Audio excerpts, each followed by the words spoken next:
Gas dan rem dan go. VTEC kick in. Dan sudah 100. Luar biasa, mudah sekali mendapatkan 100 di mobil ini. Halo guys, welcome back to CVT Indonesia. Bersama kami, Reza Rever. Yes, kami sedang berada di sebuah mobil hybrid elektrifikasi yang menurut kami, hingga saat ini yang paling fun. VTEC kick in yo. Yes, ini adalah the all new Honda Accord e-HEV, yang mana ini adalah hybrid sebuah Honda yang paling advance saat ini, atau bahkan bisa dibilang elektrifikasi Honda yang paling advance saat ini. Karena sampai sekarang Honda belum memasukkan model full EV. Dan pun kalau masuk model full EV, belum yang sedan, belum yang menyenangkan seperti ini. Dan ini adalah Accord RS e-HEV. Yes, kami pernah bertemu dengan mobil ini ketika di Thailand pertama kali meluncur, dan di Indonesia juga sudah meluncur, kami sudah pernah membahas. Dan yang paling menarik dari mobil ini adalah mobil ini ternyata semenyenangkan itu. Wah, VTEC kick in ya. Seperti apa sih rasa berkendaranya? Seperti apa mobil yang masuk ke Indonesia ini? Dan apa aja yang kalian dapatkan? Dan kalian dapatkan dari harga yang mungkin banyak yang netizen bilang kemahalan bang dan segala macamnya. So, tanpa berlama-lama, ini dia CVT Review di all new Honda Accord RS e-HEV.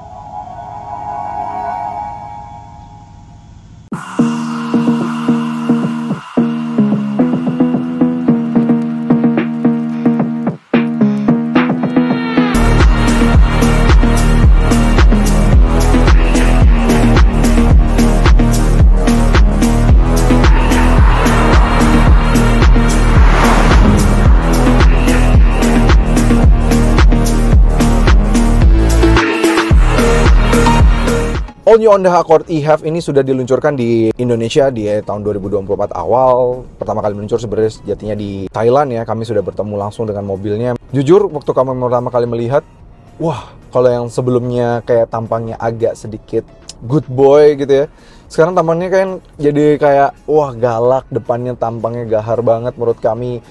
Kayak lebih tajam, lebih shark nose gitu depannya. Dan lebih ke American look, karena memang mobil ini pasar terbesarnya masih di Amerika Serikat. Jadi makanya wajar kayak di bagian lampunya aja kayak ada side markernya di kanan gitu ya. Dan sangat menarik sekali. Dan sebagai Honda itu sangat mengedepankan dengan fun to drive-nya. Honda masih sangat mengedepankan soal rasa berkendara yang menyenangkan.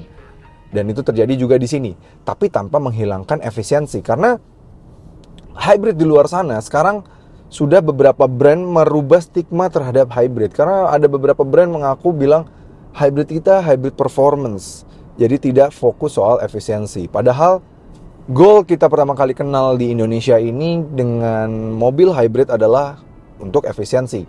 Karena kita kenal seperti misalnya Toyota membawa hybridnya, terus juga ya Suzuki membawa mild hybrid mereka. Itu goal utama mereka adalah untuk efisiensi, bukan soal performance. Tapi yang kami temukan di Honda Accord RS e-HEV ini, hybrid dari mobil ini seperti kayak menggabungkan dua hal tersebut.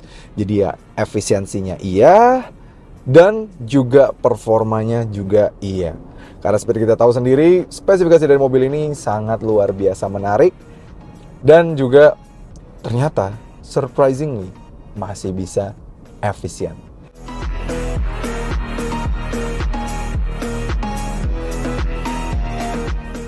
Mesinnya, yes, mesin mobil ini adalah mesin 2000 cc hybrid, yang mana mesinnya sendiri 2000 cc yang sepertinya dulu digunakan di CR-V, Civic, yang mana motor listriknya dengan mesin bensinnya kalau digabungkan tenaganya mencapai 207 PS dan torsinya 335 Nm. Memang sejatinya kalau lihat spesifikasi kayak mirip banget ya sama CR-V ya, mirip banget dengan CR-V hybrid. Jadi mungkin most likely akan banyak kemiripan dengan Honda CR-V Hybrid. Tapi tidak. Banyak banget yang berbeda dari mobil ini dengan CR-V biasa dan membuat mobil ini lebih spesial. Ya, di generasi yang paling barunya ini, Honda Accord sekarang semakin dewasa, semakin panjang. Kita bisa lihat aja, dimensinya sekarang sudah menyentuh 4.975 mm, hampir 5 meter. Kalau kalian lihat dari samping ya, kelihatan banget ini makin panjang banget, apalagi dengan engine bay-nya yang makin di depan. Ini tempat engine-nya makin panjang lagi. Dengan hidung di sini makin tajam, lampunya juga sudah tajam, lampunya sudah LED reflektor semua. Karena dia pasar yang dituju adalah Amerika, dia masih ada side markernya, tipikal mobil-mobil USDM. Bannya di 18 inci, dual tone gitu ya. Dan tambah lagi dia sudah dilengkapi dengan Honda Sensing yang canggih dan logonya sudah warna biru. Dan menarik, di spion bagian kiri tidak hanya kamera 360, dia juga sudah ada kamera untuk Honda Land Watch-nya. Jadi ada dua kamera di bagian spion bagian kiri yang sangat berguna sekali untuk safety-nya. Jadi makanya ini canggih banget mobil ini. Dan pada bagian samping dia juga sudah dilengkapi dengan Honda Connect, dan tapi Honda Connect-nya beda dengan Honda Connect yang ada di CR-V Hybrid. Yang di CR-V Hybrid dia belum dilengkapi dengan layar head unit yang sudah terintegrasi dengan Google, SIM card dan segala macamnya. Kalau mobil ini sudah, sehingga Honda Connect-nya jauh lebih canggih, sehingga untuk membuka mobil ini sudah bisa melewati HP saja. Jadi sudah bisa jadi kunci nih mobilnya. Dan sudah bisa terbuka. Kalaupun nggak mau atau kalian ribet itunya, pembukaannya segala macam, kuncinya tetap ada, dan dari kuncinya juga kita masih bisa mengakses remote engine start, pembukaan bagasi, dan juga lock dan unlock. Masih tetap canggih banget. Dan yang menjadi pembeda di mobil ini juga pada bagian interiornya. Selain pada bagian mesinnya tadi kami bilang bahwa ini menjadi spesial. Wah, pas ditutup pintunya dia langsung ada kayak logo RS-nya masuk gitu ya, bagus banget. Yang menjadi pembeda selain juga tadi Honda Connect-nya, terus juga dia sudah ada mesin hybridnya yang beda. Pada mesin hybridnya tadi kami bilang bahwa ada something yang berbeda pada bagian interiornya. Dan begitu di interiornya, ini yang menjadi pembeda, yaitu adalah adanya tombol EV mode yang jelas membuat berbeda dibandingkan dengan CR-V. Tapi sebelumnya kita nyalain dulu ya. Dia sudah dilengkapi dengan EV mode ini dan juga Google Maps yang sudah built-in di dalam layar head unit yang ini. Dan layar head unitnya juga sudah dilengkapi dengan SIM card, yang mana SIM cardnya ini sudah diberikan kuota juga oleh Hondanya pertama kali. Dan kuota ini untuk bisa dipakai untuk mengakses Spotify, Google Maps, yang mana sudah di-include di sini. Dan bahkan kalian juga bisa download banyak banget aplikasi-aplikasi lainnya dari Play Store di sini. Tapi saking mobil ini udah ada Spotify-nya, udah ada Google Maps-nya, apalagi Google Maps ya kalau yang ambilnya dari navigasi di sini, itu bisa muncul di bagian speedometer dan bisa muncul juga di bagian head-up display, membuat kayak what's the point of connecting Apple CarPlay lagi gitu kan. Jadi ya paling kita colok untuk ngecas aja atau misalnya wireless charging yang sudah ada di bagian sini. Sisanya sih semuanya lengkap banget, bahkan kita bisa ganti-ganti ambient light dengan sendirinya. Ambient lightnya warna banyak banget, ada yang mau abu-abu, terus juga putih, terus juga purple, biru, dan itu sesuai dengan theme color yang ada di sini. Dan yang kerennya lagi, dia juga bisa ambient lightnya sudah seperti layaknya Mercedes-Benz, yang mana kalau bisa kita ganti temperatur, dia akan berwarna biru. Nah tuh kalau warna merah, jadi kayak menyesuaikan temperatur yang ada pas kita naikin. Misalnya kalau naikin temperatur jadi merah, kalau nurunin temperatur jadi warnanya biru. Keren banget. Bagus, sound systemnya juga sudah Bose gitu ya. Dan dari layar speedometer juga banyak banget yang bisa ditampilin, banyak banget yang bisa diganti-ganti juga. Mulai dari layar tampilan di tengahnya itu bisa diganti mau power flow, average fuel consumption, terus juga audio kita, navigasi kita yang sudah terkoneksi dengan Apple CarPlay, terus juga sudah driver attention assist, terus seat belts, terus safety supportnya juga sudah bisa kelihatan di sini, driving assistance-nya juga bisa kelihatan di sini, bisa ngecek brightness kita, head up display, semuanya bisa diatur melalui speedometer ini. Bahkan di ring yang kanan dan kiri juga bisa kita atur tuh kebesarannya, mau yang gauge desainnya yang besar atau misalnya nih ya mau lihat ya mau round. Keren banget menurut kami, sudah sangat canggih banget. Dan tambah lagi di bagian setirnya meskipun pengaturannya masih tilt dan teleskopik secara manual, tapi setirnya digenggam enak banget, sudah pakai leather dan juga ada adaptive cruise control di kanan, di kiri volume. Terus di sini yang paling keren lagi nih kayak customizable shortcut button gitu ya. Kalian bisa mau ganti untuk AC misalnya, untuk jam misalnya, untuk pengaturan setting yang lain, rapid cooling atau segala macam juga bisa dari sini, dan juga jam juga bisa dibikin dari tengah sini, bisa kalian ganti-ganti. Dan kalau kalian udah setuju dengan itu, tombolnya tinggal dipencet. Nah, tinggal ganti aja. Jadi bisa sesuaiin profil kita, misalnya kita profil 4 itu AC-nya 24 derajat, radionya apa, atau dengerin Apple CarPlay atau apa, bisa dari sini gitu. Jadi keren banget. Paling yang memang agak mengganggu kalau misalnya mau ganti AC ya, semuanya ada di layar head unit. Jadi kalau misalnya tiba-tiba layar head unitnya lagi di kamera gitu, waduh mau ganti AC ini kita harus pencet back dulu. Walaupun memang layar head unitnya jujur ini responsif banget karena memang Android base ya. Jadi kalian mau cari apapun dari Play Store juga semuanya bisa nih. Gitu. Menarik. Ini enak banget, bahkan kami sudah connectin Spotify kami ke sini. Jadi ya selama seminggu kami mendaras bersama mobil ini hampir nggak pernah connect ke Apple CarPlay kami karena semuanya sudah ke connect di sini. Drive mode-nya ada 3, ada 4 bahkan. Dia ada individual, sport, normal, dan econ, dan juga ada EV mode itu yang kami bilang tadi. Jadi kalau baterai memenuhi dia bisa berjalan lumayan jauh. Nanti akan kami jelaskan lebih lanjut. Electronic parking brake, brake hold sudah ada, lampu-lampu sudah LED dan sudah pakai capacitive touch gini ya. Dan dia sudah ada panoramic sunroof. Wah, keren banget. Dan yang beda dari CR-V, kalau di CR-V kan sun visor-nya nggak ada kaca sama lampu ya, dia cuma kaca doang. Ini sudah ada lampu dan lampunya di diffuse gitu, jadi feels premiumnya dapat banget. Dan pengaturan kursinya itu yang elektrik nggak cuma yang kanan, tapi yang kiri juga. Dan tidak seperti Camry yang di downgrade, sekarang ini Accord masih ada pengaturan dari samping sini. Jadi kalau mau memeluaskan legroom penumpang baris kedua masih bisa lewat sini. Kepraktisan gede banget bagasinya, kami sudah tes, bisa dilipat juga baris keduanya, bahkan dari tengah itu bisa dilowongin gitu ya. Kami bisa cek kapasitas bagasinya di 500-an liter, bahkan stick golf kami, 2 koper besar dan sebuah koper kecil masih bisa masuk tanpa dipaksakan. Jadi bagasinya sangat praktikal sekali. Kayaknya udah lama ya, kebanyakan kita yang ngobrol-ngobrol, kayaknya lebih seru kita jalan lagi. Let's go, kita jalan lagi. Oke, kita kembali lagi berkendara bersama mobil ini. Tadi kami bahas bahwa ya kursinya enak banget ya, udah bisa elektrik, dia bahkan ada 2 memory seat untuk pengaturannya. Bahkan dia juga sudah ada driver profile, jadi bisa kita adjust misalnya pakai mobil ini mau beda-beda orang dan masuk pertamanya balik lagi ke settingan kita, bisa banget. Dan yang menarik, dengan pengaturan tersebut membuat posisi duduk dari mobil ini tuh, aduh, kami sangat suka sih dengan posisi duduk mobil-mobil sedan. Kalau memang preferensi ya, ada yang suka dengan posisi duduknya yang tinggi-tinggi ala SUV gitu ya. Tapi kalau memang jujur pribadi lebih suka yang slanted gini ke bawah dan kita bener-bener spot on banget duduknya, pas gitu ya.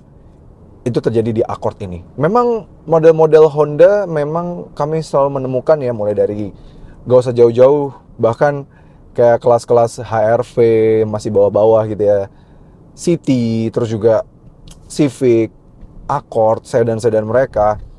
Ini kalau misalnya soal posisi duduk belum ada yang ngalahin. Bahkan ya Toyota saja belum bisa sebaik ini gitu, misalnya yang rival-rival sekelasnya mereka masing-masing. Nah di Accord ini tanpa terkecuali, ini mobil benar-benar bikin kita spot on. Posisi head-up display-nya, posisi speedometernya, posisi dari layar head unitnya, semuanya well laid out.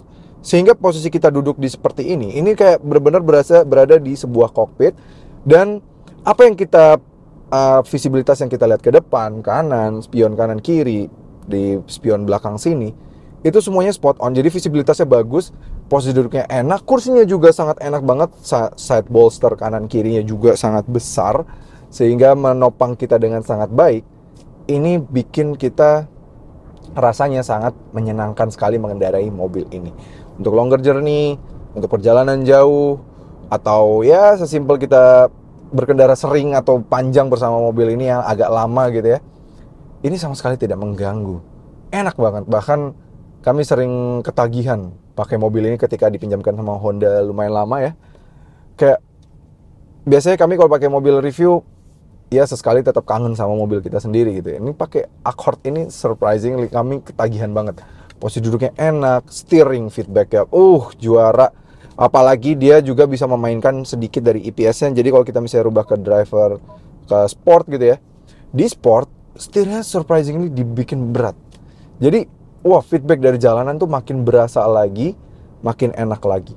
Ini luar biasa sih. Nah, bagaimana menjawab dengan pertanyaan-pertanyaan para CVTs yang bertanya, gimana bang kenyamanan dibandingkan dengan Camry bang? Gitu. Karena memang dua mobil ini mungkin ya head to head sih ya.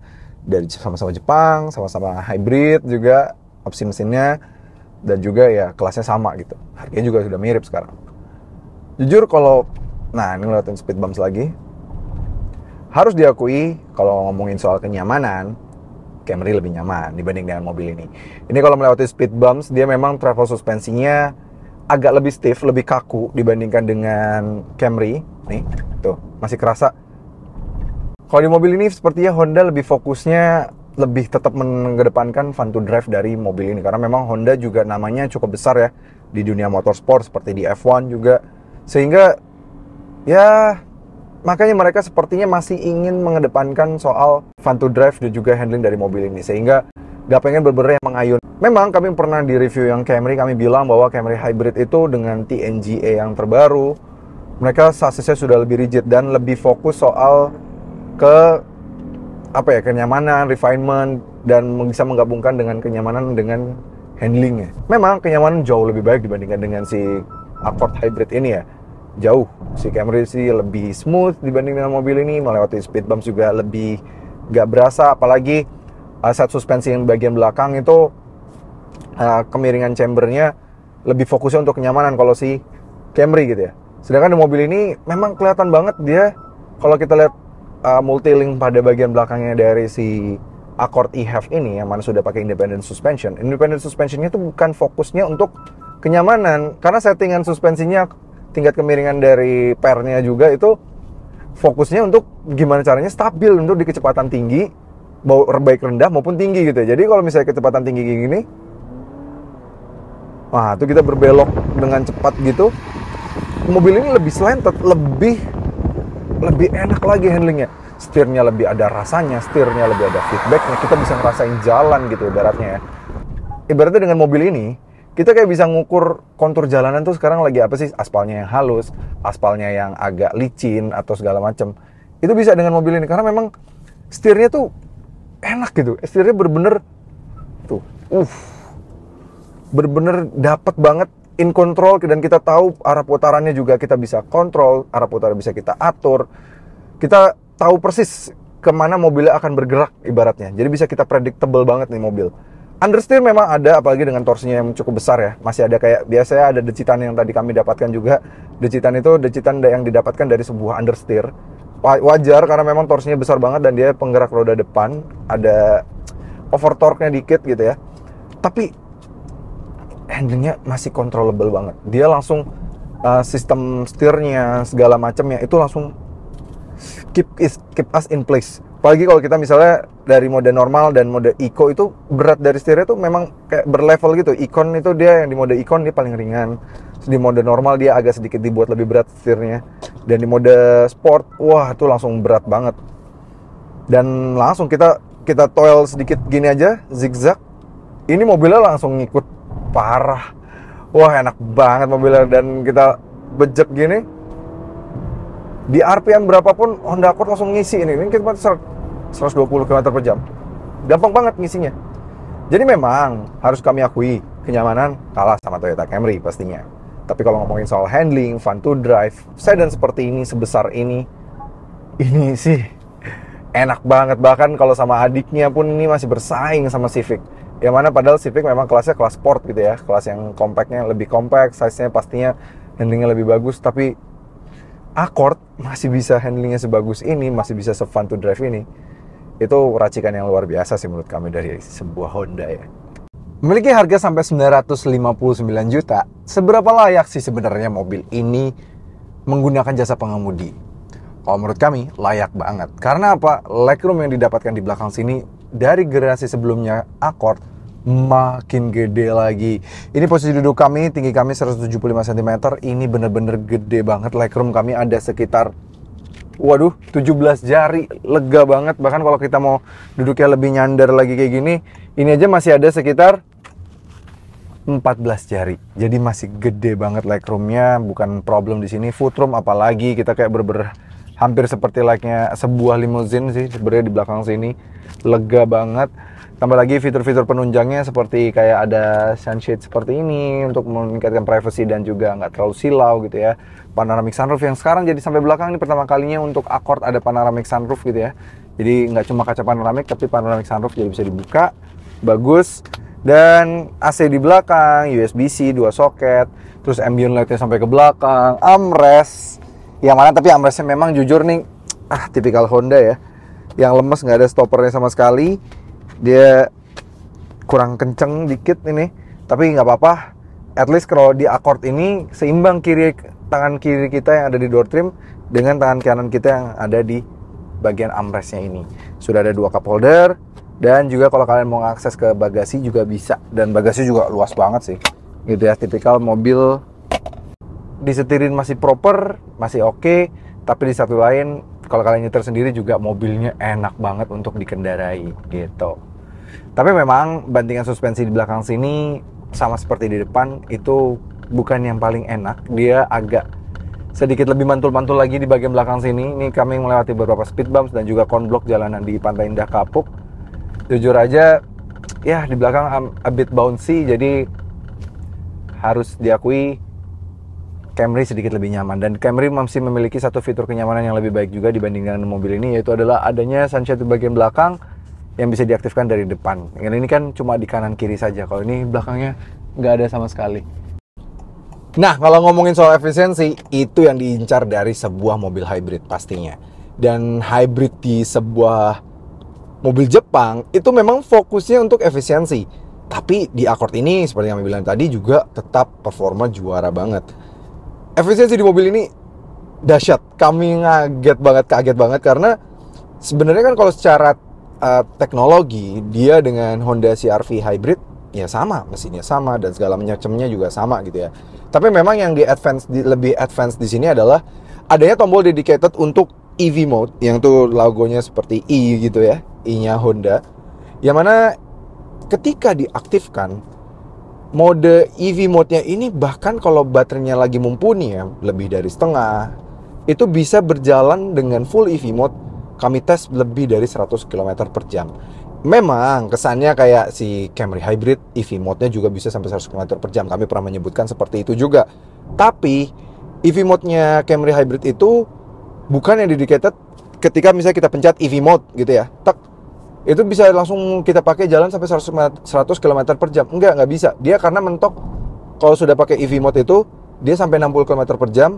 Baru setelah 60 km per jam tuh pasti biasanya mesinnya nyala.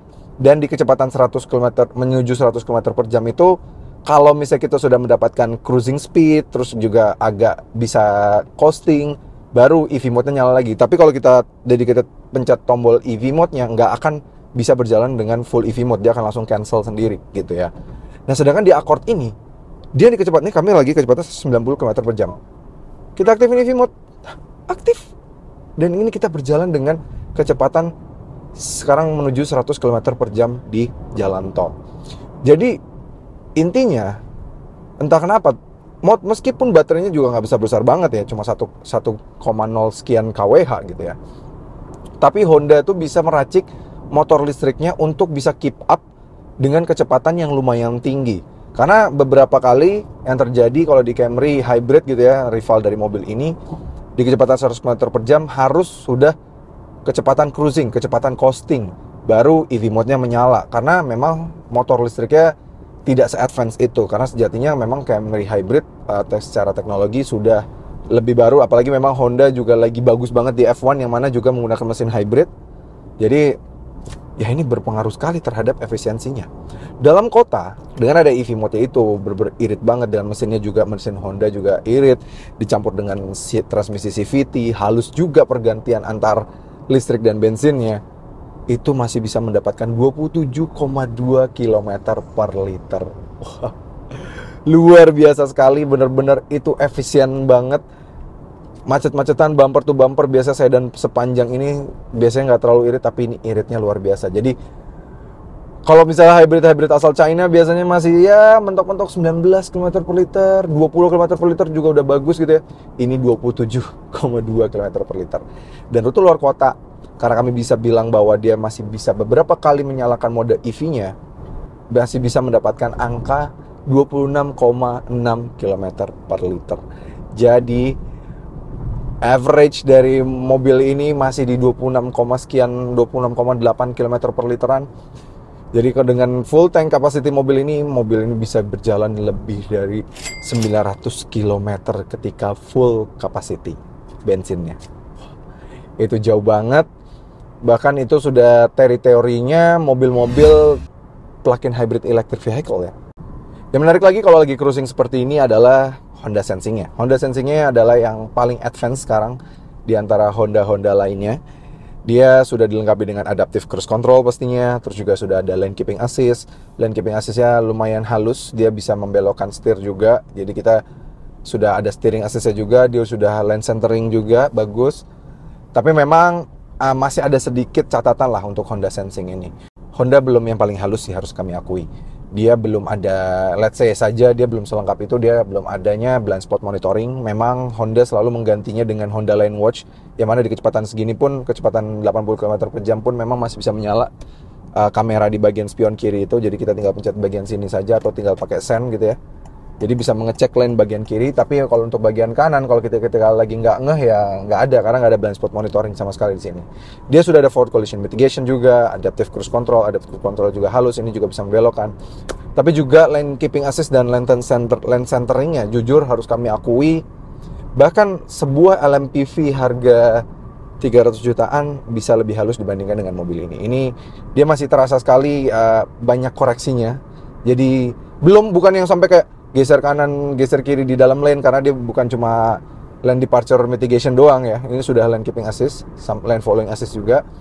Tapi memang belum yang sampai benar-benar meng-keep kita di tengah. Jadi kayak masih kelihatan banget kalau dari steering, kalau dari gambar kelihatan dia padahal lane-nya lurus, dia kayak masih ada bingung-bingungnya, tapi memang bukan yang sampai kerasa mobilnya zigzag. Masih udah oke, tapi ada mobil yang bisa lebih better dibanding mobil ini. Logonya H juga, tapi miring, tapi lebih lurus. Ini tegak tapi kurang lurus kayak yang miring. Ya anyway, tapi ini sudah paling canggih menurut kami. Udah coba di miliknya misalnya BRV, HRV, terus juga CRV gitu ya.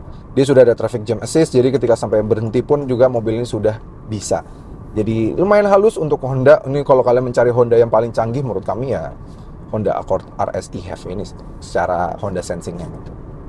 Yang menarik ya, meskipun fungsi dari pedal shift-nya ini hanya sebatas untuk regenerative braking, tapi at least ketika di mode sport seperti ini sangat membantu sekali kalau kita mau pakai mobil ini untuk menikung, karena dia bisa berperan sebagai kayak ala-ala downshift gitu, supaya kita bisa mendapatkan efek engine brake. Nih kayak gini ya, kita mau belok kiri dengan cepat berkat semua pedal shift ini, karena kita bisa kayak ala-ala nurunin gigi gitu ya. Jadi kita dapat engine brake dari mobilnya sehingga bisa lebih precise untuk bermanuver.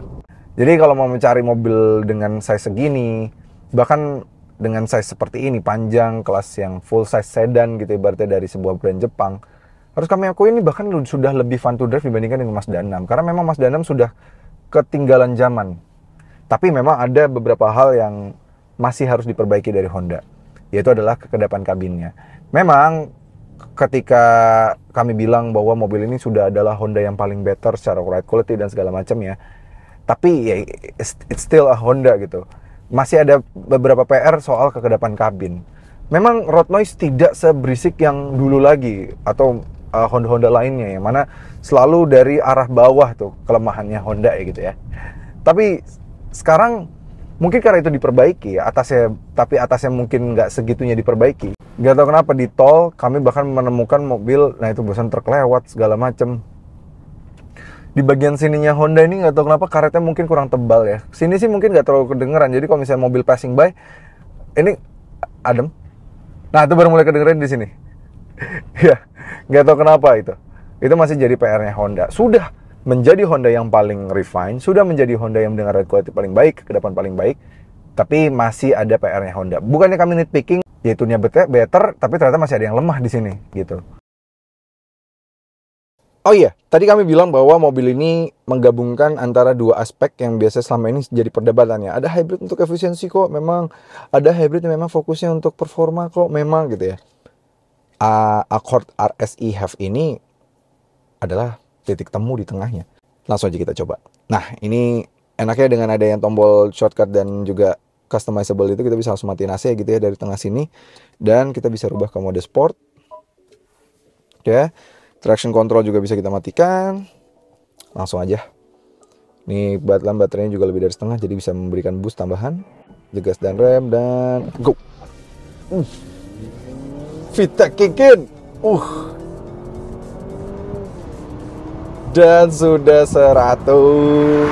Luar biasa, mudah sekali mendapatkan 100 di mobil ini. 0 sampai 100 tuntas hanya dalam waktu 7,19 detik. Jadi soal performa, mobil ini masih sangat baik sekali, bahkan sudah di teritori beberapa sports car sudah memang angka-angka 7 detikan gitu. Jadi udah nggak cuma sedan normal biasa, sudah di angka 7 detikan. Itu bagus banget. Sehingga ya bisa kami simpulkan, mobil ini benar-benar menggabungkan antara performance dan juga efisiensi di tengah. Dan itulah sebetulnya harusnya hybrid kalau menurut kami. Bukan cuma kayak hybrid saya performance kok. Jadi bisa disimpulin, dengan tampangnya yang menurut kami makin dewasa, makin tajamnya dari depan, samping, belakang, keren banget tampangnya. Dan dibuat RS look karena memang dia variannya sekarang RS bukan Prestige. Honda seperti ini menunjukkan bahwa hybrid itu tidak melulu soal efisiensi, tapi tidak melulu soal performa. Dia bisa ditemukan jadi satu di tengah, dia masih bisa menunjukkan kemewahan di dalam, seperti layaknya mobil ini. Dia mewah, layar desain interiornya jauh lebih mewah bahkan dibandingkan dengan Camry dan lawannya ya. Lebih mewah dalamnya. Tapi dari luar, dia bisa tetap terlihat sporty. Tampang depannya sporty, belakangnya sporty dengan ductile spoiler itu, velgnya, dan rasa berkendara juga tetap menyenangkan. Tapi tidak lupa dia tetap bisa efisien. Jadi dibayarkan dengan 959 juta. Kalian bagi para Honda fanboy, kalau ingin mendapatkan teknologi paling mutakhirnya Honda, teknologi yang paling advance-nya dari Honda, Honda Accord eHev ini bisa menjadi pilihan yang paling tepat. Memang dia ya a bit pricey kami bilang, tapi kalau kalian sudah membawa Accord ini, orang akan tahu bahwa kalian sudah membawa mobil yang flagship, mobil yang menyenangkan, mobil yang mewah, tapi tetap bisa dibawa asyik berkendaranya. Oke CVT, terima kasih banget sudah menonton. Jangan lupa like video ini, subscribe ke channel YouTube CVT Indonesia, dan nyalakan lonceng notifikasi. Main juga ke Instagram kami di @cvt.indonesia, dan bagi kalian tertarik untuk meminang Honda Accord ini, bisa melalui website kami di cvtindonesia.co.id.